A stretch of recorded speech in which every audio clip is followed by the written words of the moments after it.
ہر علم اپنے ساتھ ایک معاشرہ لیا ہوا ہے۔ اگر سنتوں والا معاشرہ ہے تو علم ہے، اور اگر سنتوں والا معاشرہ نہیں ہے تو جہالت ہے۔ عالم بھی اپنے علم سے نہیں جانا جائے گا، بلکہ عالم بھی اپنے عمل سے پہچانا جائے گا۔ اللہ کی یہاں صرف اور صرف عمل قبول ہوتا ہے اخلاص کے بقدر۔ کوئی بھی عمل، بڑا سے بڑا عمل، بغیر اخلاص کے اللہ کی یہاں قبول نہیں ہو سکتا۔ اس لیے کہ ایک ہوتا ہے حسن سلوک اور ایک ہوتا ہے حسن اخلاق۔ اخلاق جو ہے بغیر ایمان کے حاصل ہو نہیں سکتا، اور اخلاق جو ہے بغیر اخلاص کے حاصل ہو نہیں سکتا، کیونکہ حسن اخلاق اور حسن سلوک اور حسن اخلاق دو الگ چیزیں ہیں۔ حسن سلوک اچھا سلوک کرنا، مسکرا کے ملنا اور لوگوں سے اچھے معاملے کرنا، لوگوں سے اچھے سے ملنا، لوگوں سے مسکرانا، لوگوں سے عاجزی اور محبت سے بات کرنا، یہ حسن سلوک ہے۔ یہ حسن سلوک حسن اخلاق کے بقدر آ سکتا ہے، لیکن حسن اخلاق حسن سلوک کے بقدر نہیں آ سکتا۔ حسن اخلاق آئے گا اخلاص کے بقدر۔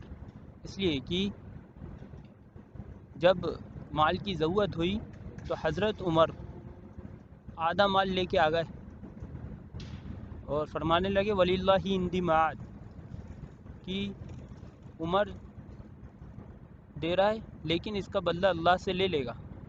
اور حضرت ابو بکر صدیق رضی اللہ عنہ مال لے کے آئے تو پورا کا پورا اپنا مال لے آئے اور فرمانے لگے ولی عند اللہ مَعَادٍ، کہ اللہ کے لیے، جب دین کے لیے اللہ کے لیے ضرورت ہوگی ابو بکر حاصل ہے۔ اس کے بارے میں کوئی ذکر نہیں کیا کہ اللہ سے اس کا بدلہ لیں گے یا نہ لیں گے۔ بس یہی اخلاص کا سب سے اعلیٰ درجہ ہے کہ عمل صرف اور صرف اللہ کے لیے کرنا، اللہ اس کے بدلہ دے یا نہ دے، ہم تو اللہ ہی کے لیے کریں گے۔ اور اس سے نیچے کا درجہ ہے کہ ہم اللہ کے لیے کر رہے ہیں لیکن اللہ سے اس کا بدلہ لے لیں گے۔ سب سے بنیادی اور سب سے چھوٹا درجہ اخلاص کا یہ ہے کہ عمل صرف اللہ کے لیے ہو، اس میں ذرہ برابر بھی ملاوٹ نہ ہو، اور ذرہ برابر بھی کسی قسم کی اس میں ملاوٹ اور کسی قسم کی اس میں شرک موجود نہ ہو، صرف عمل اللہ کے لیے ہو، یہ ہے اخلاص۔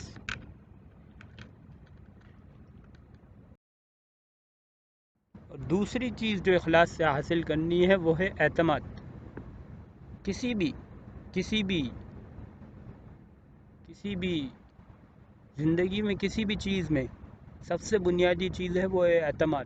بغیر اعتماد کے کوئی دنیا کا معاملہ حاصل اور کامیابی کے ساتھ پورا نہیں کیا جا سکتا۔ اس لیے کہ اگر استاد کو طلبہ پر اعتماد نہ ہو اور طلبہ کو استاد پر اعتماد نہ ہو تو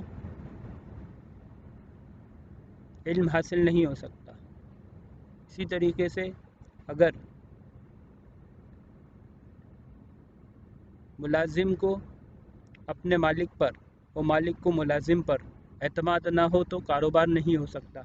تاجر کو گراہک پر، گراہک کو تاجر پر اعتماد نہ ہو تو اس کی تجارت نہیں ہو سکتی۔ کسی بھی چیز میں سب سے بنیادی چیز ہے وہ ہے اعتماد، اور اعتماد آتا ہے حسن ظن سے۔ حسن ظن ہے مومن کے بارے میں اچھا گمان کرنے سے آتا ہے، کہ مومن کے گناہ کو چھپانا اور اس کے بارے میں اچھا گمان رکھنے سے آئے گا۔ جتنا اچھا گمان، اس لیے کہ جیسا ایمان ہوگا ویسا گمان ہوگا، جیسا ایمان ویسا گمان۔ ابو درداء رضی اللہ تعالیٰ عنہ سے لوگوں نے آ کے کہا ابو درداء تمہارا مکان جل گیا۔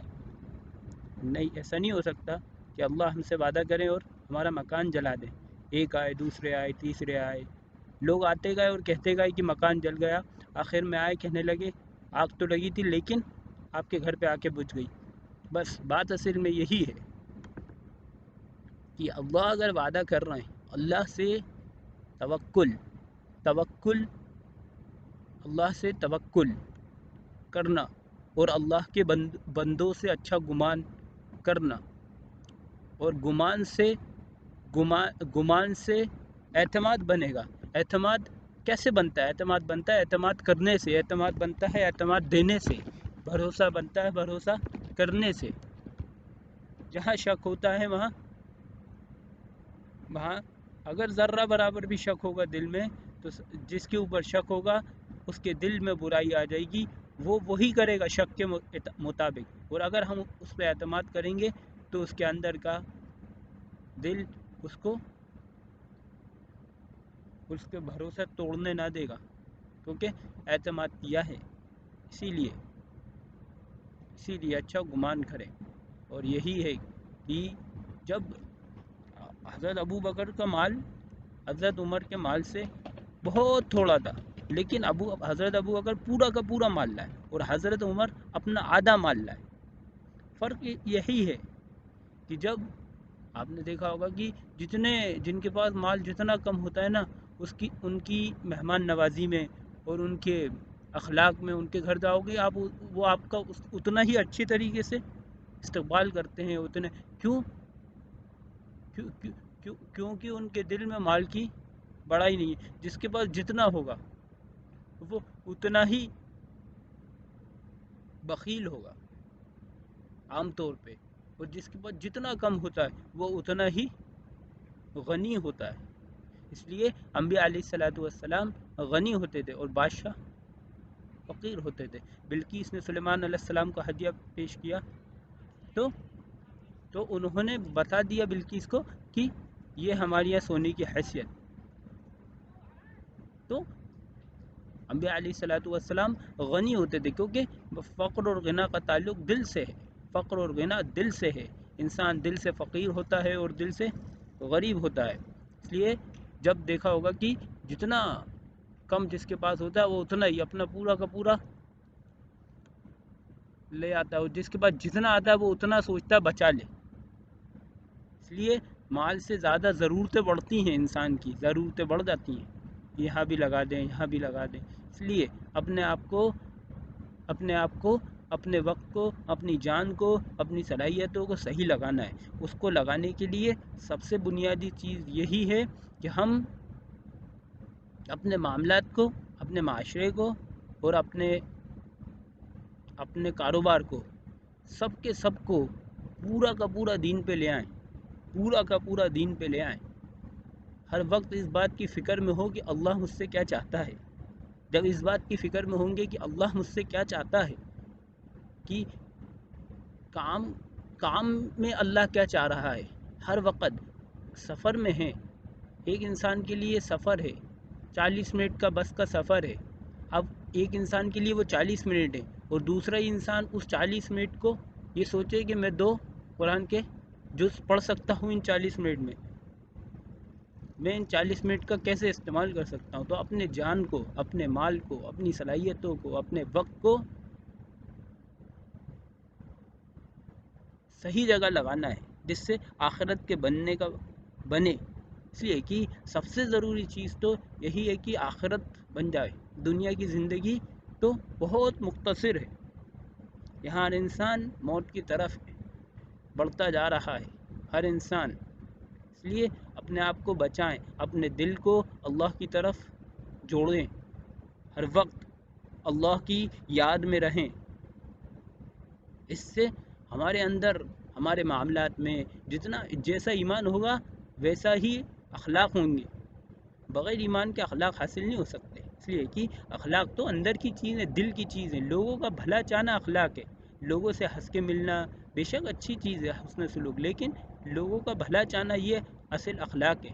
حسن اخلاق یہی ہے کہ لوگوں کا بھلا چاہنا، لوگوں کو تکلیف میں دیکھ کے اس پہ رنج اور غم ہونا، اس کے لیے دعا کرنا، یہ ہے حسن اخلاق۔ ورنہ حسن سلوک تو لوگ اچھے سے بات کرنا اور دل میں اس کو حقیر سمجھنا، دل میں اس کی غیبت کرنا، تو یہ اسلام نہیں ہے، یہ ایمان نہیں ہے۔ وہ ایمان والا ہو نہیں سکتا جو کسی کے لیے دل میں برائی رکھے۔ ایمان اور بغض ایک دل میں جمع نہیں ہو سکتے، نہیں، جس طریقے سے شکوہ اور شکر ایک دل میں جمع نہیں ہو سکتے۔ اس لیے اپنی محنتوں کو بدلنے کی محنت کرنا ہے، اللہ کو راضی کرنا ہے، کریں گے۔ آخر دعوانا